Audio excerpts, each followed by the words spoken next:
Assalamualaikum, salam Malaysia Berdani. Kanta 744 mendahului berita dimulakan dengan rangkuman laporan utama dalam segmen esensi.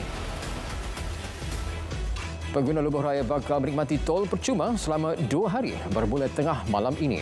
Sempena sambutan Deepavali yang melibatkan semua plaza tol kecuali Plaza Tol Bangunan Sultan Iskandar dan Tanjung Kupang di Johor Bahru.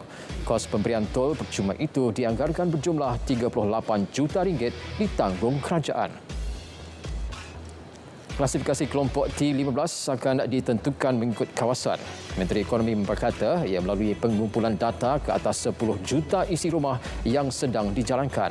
Konsep penilaian dilihat daripada pendapatan boleh belanja isi rumah.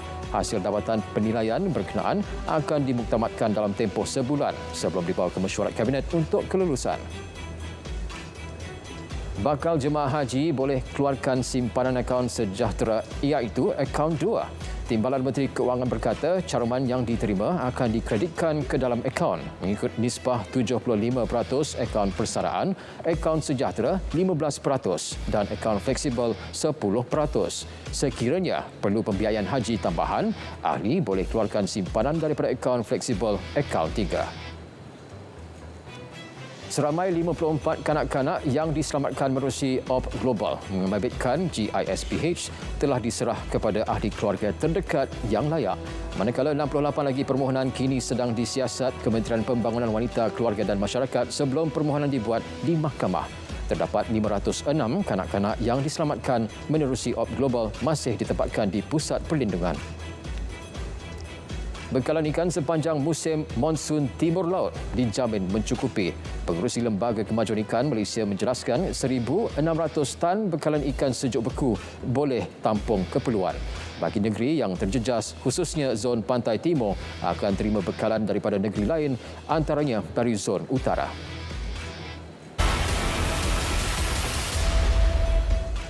Dua lelaki ditahan bersama rampasan dadah seberat 145 kg. Serbuan dibuat di sebuah kondominium di Bandar Baru Seri, Petaling pada 23 Oktober lalu. Pengarah JSJN Bukit Aman berkata, dua suspek berusia 25 dan 21 tahun itu dipercayai terlibat dengan sindiket dadah sejak pertengahan tahun ini. Mereka kini direman 7 hari sehingga 30 Oktober. Kes disiasat di bawah Seksyen 39B Akta Dadah Berbahaya 1952. Cubaan seluduk minyak masak bersubsidi di sempadan Malaysia Thailand gagal. Operasi dilakukan KPDN Kelantan dengan kerjasama Batalion 7 Pasukan Gerakan AM di Pengkalan Haram Ayam, Kampung Terusan, Rantau Panjang kemarin. Rampasan melibatkan sebuah lori bernilai RM160,000 dan kira-kira 18,700 kg minyak masak bersubsidi bernilai RM46,750. 3 lelaki dikenali sebagai geng Baim sedang diburu polis. Mereka disyaki terbabit kegiatan curi kabel di Dungun. Kesemua suspek berusia 29 hingga 35 tahun itu mempunyai rekod lampau bersabit kes jenayah dan dadah. Ketua Polis Terengganu berkata seorang daripada suspek berjaya ditahan manakala 3 lagi meloloskan diri. Kes disiasat mengikut Seksyen 379 Kanun Keseksaan kerana mencuri. Polis Terengganu melupuskan barangan kes Jabatan Siasatan Jenayah bernilai hampir RM741,500. Kesemua barangan kes bagi tempoh 2010 hingga 2023. Ketua Polis Terengganu berkata, pelupusan barang kes itu membabitkan kes jenayah am, rokok, kontraban, peralatan Bitcoin dan perjudian. Barangan kes dilupuskan itu mendapat perintah permusnahan atau pelupusan barang kes mengikut Seksyen 407/2 Kanun Prosedur Jenayah Akta 593. Jabatan Kemajuan Orang Asli Jakwa bersiap sedia hadapi monsun Timur Laut MTL yang dijangka bermula awal bulan depan. Ketua Pengarahnya berkata persiapan merangkumi pengendalian bantuan bakul makanan. Pihaknya juga menjalin kerjasama dengan Jabatan Bomba dan Penyelamat Malaysia untuk menyalurkan bantuan ke kawasan pedalaman menggunakan helikopter. KPDN Negeri Terengganu melantik 159 peruncit dan 74 pemborong terpilih di semua daerah. Ia sebagai presiden menghadapi musim tengkujuh. Jelas Pengarah KPDN Negeri Terengganu, pelantikan itu membenarkan peruncit dan pemborong terpilih menyimpan barang kawalan berjadual sehingga 30%. Ini bagi memastikan tiada gangguan bekalan barangan keperluan asas semasa bencana. KPDN Pulau Pinang mengumumkan pelaksanaan skim harga maksimum musim perayaan Deepavali bermula hari ini sehingga 3 November. Pengarahnya S. Jegan berkata sebanyak 8 jenis barangan terlibat di bawah skim ini. Antaranya daging kambing biri-biri bertulang import, tomato, cili merah, kelapa, bawang dan kacang dal. Pematuhan skim ini di bawah Akta Kawalan Harga dan Anti Pencatutan 2011. Keluarga penghuni penjara dibenar membuat lawatan pada hari ketiga dan keempat perayaan Deepavali tahun ini.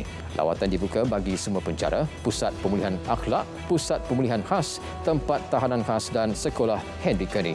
Jabatan Penjara dalam kenyataan memaklumkan perjumpaan secara dalam talian juga dibenarkan untuk tempoh 3 hari bermula hari 4 hingga 6 November. Syarikat penerbangan setuju tambah kapasiti penerbangan dari semasa ke semasa. Ia salah satu usaha menangani masalah harga tiket penerbangan tinggi ketika musim puncak. Menurut Timbalan Menteri Pengangkutan, dapatan itu diperoleh hasil perbincangan Kementerian Pengangkutan dan MEFCOM bersama syarikat penerbangan baru-baru ini. Bagi mendapatkan harga tiket lebih murah, khususnya ketika musim perayaan, pelanggan digalakkan membeli tiket penerbangan seawal mungkin. Penyiasaran subsidi diesel belum dilaksana di Sabah, Sarawak dan Labuan bukan atas faktor double standard atau tidak adil. Sebaliknya, ia mempunyai sebab yang berasas. Menteri Perdagangan Dalam Negeri dan Kos Sara Hidup menyatakan antara faktor adalah kesukaran pemprofilan untuk salur bantuan kepada golongan yang benar-benar memerlukan. Selain situasi logistik dan geografi di Borneo yang perlukan penggunaan kenderaan dengan bahan api diesel. Tiada aduan diterima berhubung waktu daftar masuk dan keluar di hotel-hotel di Negeri Sembilan. Exco Pelancongan, Kebudayaan dan Kesenian berkata daftar masuk hotel di negeri itu adalah pukul 2 petang dan waktu keluar pada pukul 12 tengah hari. Malah waktu masuk dan keluar menjadi fleksibel mengikut budi bicara pengurus hotel bergantung kepada kesediaan bilik hotel. Pihak yang terlibat dalam bidang logistik perlu pastikan kemudahan pelaksana dan peningkatan kemahiran tenaga kerja berada pada tahap terbaik. Perdana Menteri berkata ia selari dengan fokus kerajaan untuk memberi tumpuan terhadap bidang perindustrian, pendigitalan, peralihan tenaga dan semikonduktor. Justru pihak berkaitan perlu memastikan seluruh prasarana dalam ekosistem logistik diberikan perhatian.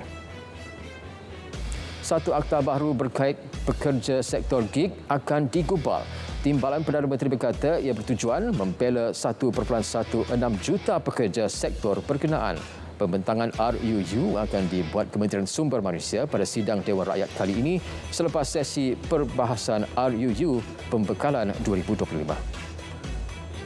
RUU Majlis Media Malaysia dijangka dapat dibentang pada persidangan Dewan Rakyat kali ini.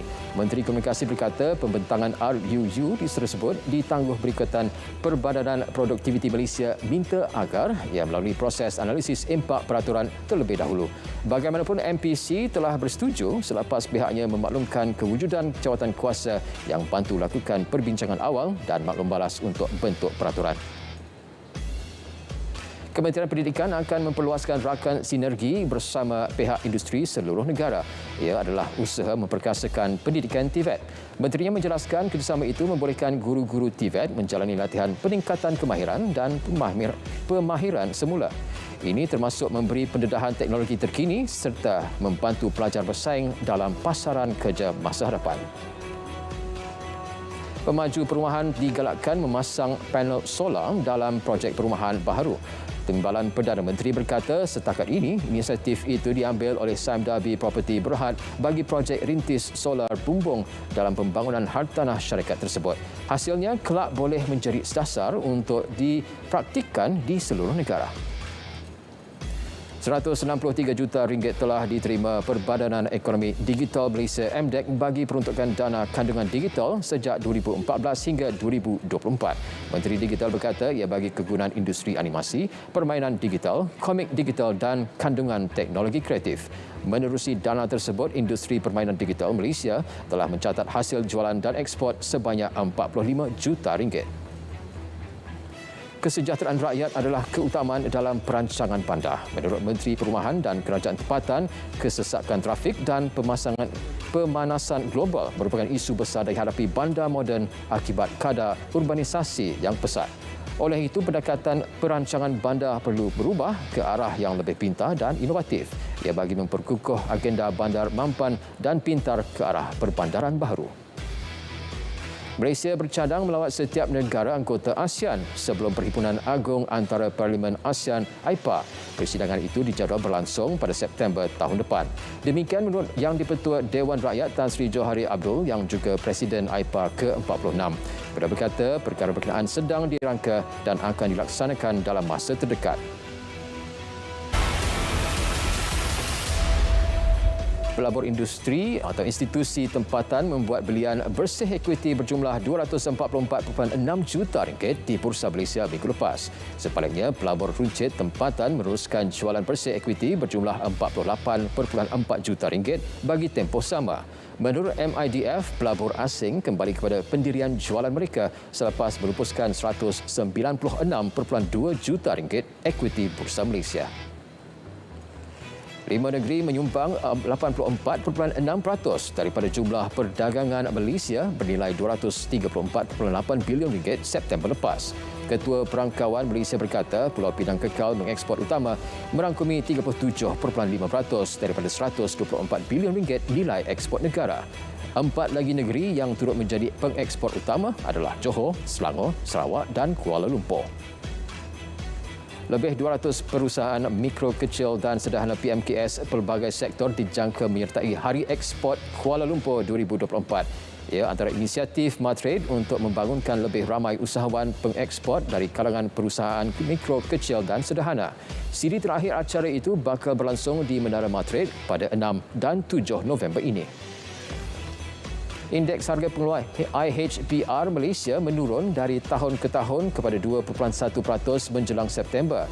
Ini selepas mencatatkan pertumbuhan selama 7 bulan berturut-turut. Ketua Perangkawan berkata peratusan penurunan terbesar direkodkan sektor perlombongan iaitu sebanyak 16.1%. Indeks bagi pengekstrakan petroleum mentah serta pengekstrakan gas asli masing-masing susut 18.6% dan 7.9%. Sementara itu sektor pertanian, perhutanan dan perikanan menokok sebanyak 5.8%. Israel terus berdegil untuk tunduk kepada keamanan. Perdana Menteri Negara Haram itu bertolak inisiatif dicadang Mesir untuk gencatan senjata jangka pendek dengan Hamas di semenanjung Gaza. Meskipun kebanyakan Menteri Zionis sokong cadangan Mesir, Tel Aviv tolak perjanjian itu disebabkan bantahan Netanyahu. Alasannya, rundingan hanya akan berlaku ketika serangan masih berjalan. Media tempatan diderhakan pihak keselamatan Israel turut sokong cadangan Mesir. Presiden Iran menyatakan republik itu tidak mahukan peperangan. Sebaliknya akan pertahankan hak rakyatnya dan akan berikan respons yang setimpal terhadap serangan terbaru Israel ke atas negara itu. Mossad Pezeshkian berkata demikian pada sesi kabinet semalam, sehari selepas serangan Zionis ke atas tapak ketenteraan Iran. Iran kekal tidak akan tunduk terhadap mana-mana penceroboh seperti yang diamalkan sejak 45 tahun lalu. Rusia dakwa tembak jatuh 109 drone Ukraine dalam tempoh 24 jam. Perkara itu dimaklumkan Kementerian Pertahanan Rusia. Seorang cedera ringan apabila sebuah drone terhempas dan terbakar di sebuah kemudahan perindustrian di bandar Voronezh, barat Rusia. Pihak berkuasa Ukraine menegaskan serangan itu sebagai tindak balas pengeboman Rusia ke atas wilayahnya. Serangan sasar infrastruktur tenaga. Angka korban taufan Trami yang melanda Filipina minggu lalu meningkat kepada 116 orang. Sekurang-kurangnya 39 orang masih hilang. Pihak berkuasa memaklumkan ribut tropika yang akibatkan banjir dan tanah runtuh itu jejaskan lebih 6.7 juta orang di 17 wilayah. Operasi pencarian mangsa yang hilang masih diteruskan. Kebanyakan penduduk terjejas masih menunggu bekalan makan dan air bersih. Banyak kawasan masih terputus bekalan elektrik.